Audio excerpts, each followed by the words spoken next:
You will see here that Governor Connolly is turned to his right, trying to look back at President Kennedy in frame 224. And then in 225, as they emerge from the sign, you see Governor Connolly still looking to his right, but you see President Kennedy already grabbing at his throat. The important part here has to do with Governor Connolly's suit. You see his lapel flip up for a fraction of a second. The lapel flipped up because the bullet exited below his right nipple. Okay? Now why would Governor Connolly's lapel flip up? Again, because of the wound. What's important though is not because, what's important is the fact that the lapel flipped up, but when you look at President Kennedy, if President Kennedy is not already reacting to the shot by the time you see the lapel flip up, then that means there were two shots, two separate shots instead of one. Instead, Kennedy's already grabbing at his throat because the C6 vertebrae, if you sever it or cause severe shock or trauma, induces a neurological reflex called the Thornburg response. That was documented over 100 years ago by the coroner that discovered it, Richard Thornburg. What'll happen is if you sever this vertebrae, your arms will become locked in place like this. Okay? Elbows out at the side. And you can't push them down. You are paralyzed. So if Kennedy had survived, had never received the fatal shot up here, he would have been stuck like this and forever. And if you look at the Zapruder frame, his arms do snap up. And a lot of people think he's trying to guard himself from a shot from the front. Well, the computer enhancements show that his hands never touch his face. And more importantly, Jackie Kennedy leans over because she realizes something's wrong with her husband. And she tries to put his arms down, to force them down, and they won't go. And just as she was pushing harder, that's when his head exploded. I want you to take a look at, as I pass this around, frame 224 and 225. Keep in mind that Zapruder's film goes through the camera at 18 frames a second. So we're talking about a fraction of a second here between frames where the lapel flips up, which is again over here. Okay, here's the normal suit, and here's the lapel flipping up here. Okay. Nobody noticed this all these years, and the only reason I noticed it was a pure fluke. I happened to have gotten a copy of Kennedy's in Camelot or something like that back in the late 80s. And they printed these frames, as part of the Zapruder film. The magazine the book happened to be lying at an angle on the table, and I thought I saw this little triangle piece here, and I thought, oh great, it's a printing flaw on my copy. When I got in and enlarged it, I saw that it wasn't a printing flaw. I then consulted all the other sources I could on the Zapruder film, and then found that it actually flipped up. Okay, and when you watch the Zapruder film again next time you see it, whether you rent JFK and you want to view it then, you'll notice that lapel flip up now. And nobody had noticed that all these years. Why? Because they're looking at JFK when they watch the film, and I did for years too. I take it the lapel movement is totally inconsistent with the governor moving his body in some form? Absolutely, absolutely. In fact, we know exactly, based on his jacket and his shirt, exactly where it came out, and the lapel would have to flip up. It's an example, though, to me, of how millions of people can literally view an image over and over and over and not see something that's obvious to them. Okay, so we now know, based on the fact, we know when the second shot occurred, we know that one bullet went through two people, okay? We also know that based on the fact that the bullet would slow down as it went through various body parts, once a Mannlicher Carcano bullet goes below 1,600 feet per second, you can fire it through a lot of stuff, except stuff like diamond or things that are way harder than it, and you will not damage that bullet. Okay? So, what the Warren Commission never did, and this was a dumb thing to do, is they took Oswald's rifle and they fired it at the wrists of cadavers to try to duplicate the magic bullet. They weren't able to do it.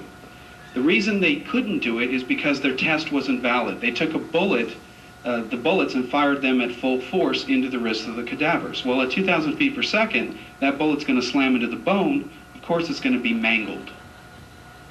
If they had taken powder out of the bullet, or had fired through another body first, or a slab of meat or something to slow it down, they would have ended up with bullets that did damage, but the bullets themselves would not have been, all bent and distorted and twisted.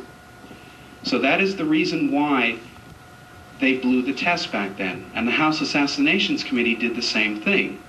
Whereas nowadays, for reasons I don't know why, I don't understand why they made the mistakes years ago, you would take powder out of the bullet to slow it down if you couldn't fire it through the materials itself to slow down the velocity. Okay, so what about the third shot?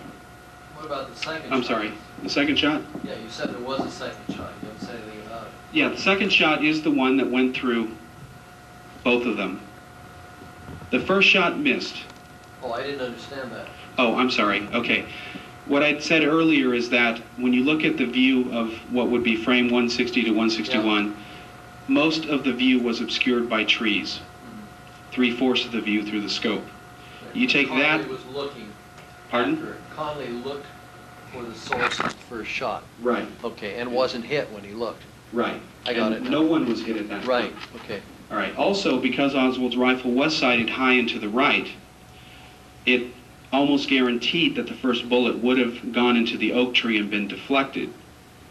And that would explain why that spark was seen in front of the limousine, which is in a straight line trajectory off to the left of the curb that was nicked that caused James Tague to be injured.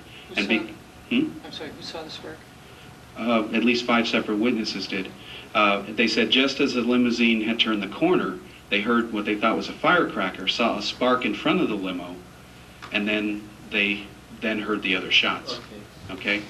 And also the spectrographic analysis of the curb showed that the core of the bullet had hit it, not the jacket. So the core had separated from the jacket. And the only way it's going to do that is if it hit something first.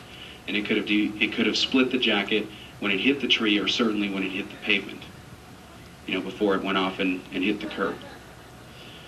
Okay, so now, President Kennedy has been hit. His arms are locked in the Thornburg position. Jackie Kennedy's trying to see what's wrong. He's leaning forward at this point. And the next thing we know, his head explodes, matter comes out this way, and he gets knocked back this way. Now, how many of you have actually seen a human being shot with a real rifle or a pistol? Raise your hands. That means nobody? Okay. Then if I were to take this rifle, if it were real, and I were to shoot you, let's say I, just went like this, which way are you going to fall if I shoot you? With the trajectory. Okay, you're going to go backwards.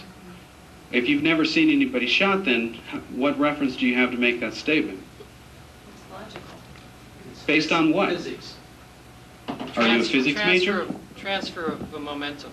Okay, I would argue with all due respect that the main reason people would believe that is because of Hollywood.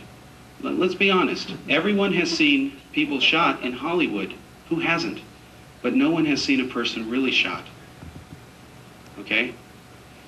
So I'm saying that in our heads we have a reference which we think is gospel, when we have to remember that these guys aren't being shot. They have charges on their shirts that get exploded by special effects guys, and then they're supposed to fall the way the director tells them to. The direction that you fall when you're shot depends on what happens when the bullet leaves your body. Okay? If you were to take an Alhambra water bottle, for example, and you were to suspend it in the air, and you were to fill it with water and fire on it, it would go a little forward, and it would rock backwards towards you. If you were to take a melon and shoot it, it would fall towards you off the chair.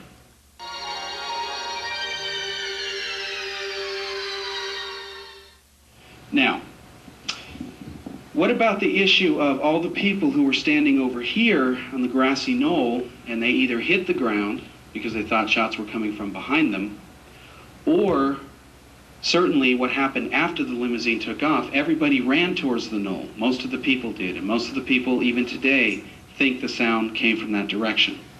All right, and we have the testimony of Gene Hill, Ed Hoffman, Gordon Arnold, that says there was, gunmen up there.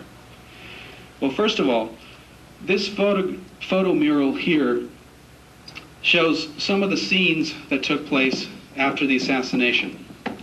Jean Hill, for example, is the lady standing in the red raincoat. She was the only one wearing a bright red raincoat that day because Jean Hill's boyfriend at the time, B.J. Martin, was the police officer behind in the motorcade. What she wanted to do was yell at President Kennedy, get him to turn around, and get a photograph of him and her boyfriend in the same photograph. President Kennedy never paid attention, never heard her, because he had been shot with that first shot that hit him, which was shot number 2. And then, of course, McLean was looking at the limousine because he knew something was wrong. So she never got the photo she wanted. There is a problem with these photographs because they prove that some of these Grassy Knoll eyewitnesses are not telling the truth. And I can name at least 3 that aren't. And I'm sorry to tell you, it's Gordon Arnold, Jean Hill, and Ed Hoffman.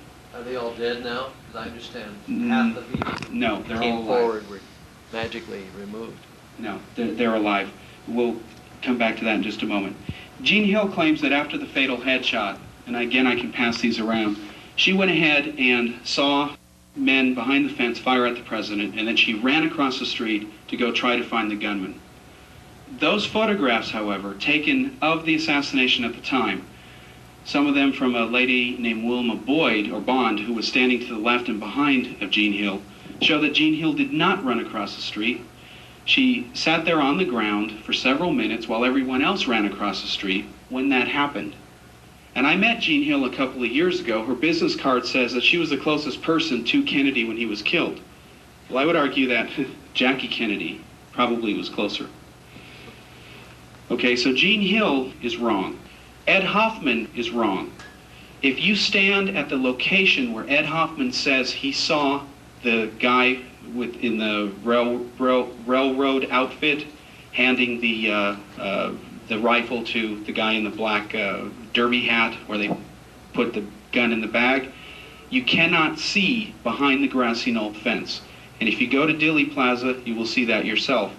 Also, if you stand in the middle of Dilly Plaza where Jean Hill was and you look up at the Grassy Knoll, you can't see over the fence because it's a 6-foot high fence that's on top of a 20-foot high hill. So Jean Hill could not have seen somebody behind there, even if there had been a gunman there, because she was 30 feet below the elevation of the lowest point that she could have seen. Wasn't she referring to the Black Dog Man? We'll show you who the Black Dog Man was in just a couple minutes. You've really done a lot of reading on this. Okay, the other testimony, Gordon Arnold. I will tell you absolutely that Mr. Arnold is wrong. When you do photo enhancements or simply lighten any photos taken, including those, Gordon Arnold should be visible. He is not visible in any photograph taken that day in Dilly Plaza. I don't know who Gordon is. Okay, Gordon Arnold claims he was on the Grassy Knoll when he heard a shot whiz over his head, and he hit the ground. Oh, that's the Marine. That's the Army sergeant. Okay. He did not report his sighting until 15 years after the fact. Ed Hoffman didn't come out publicly on a wide scale till 15 years after the fact. In our study, we took the eyewitness reports, the more sensational ones, and we did a plot against the anniversaries of the death versus the number of witnesses that have come out. And on the 15th, the 20th, and the 25th anniversaries of the death of Kennedy, these witnesses suddenly appear. Just like I was on Larry King because of the 30th anniversary. There's a media thing about it in fives, okay? I'm simply saying, if you study any photo taken that day and look for Gordon Arnold, you will not see him because he wasn't there. If you look at Jean Hill, you look at what she didn't run across the street. And if you stand where Ed Hoffman says he stood, you cannot see from 1,500 feet away what he claims he saw. What about what Lee Bowers says he saw when he was in the signal tower behind the knoll and saw the flash of light and the smoke? And the 2 men behind the... And the 2 men, okay? There were 2 men standing up there. They didn't know each other. One had left. But Bowers' testimony was altered by Mark Lane because in his original testimony, all he said was that there was some commotion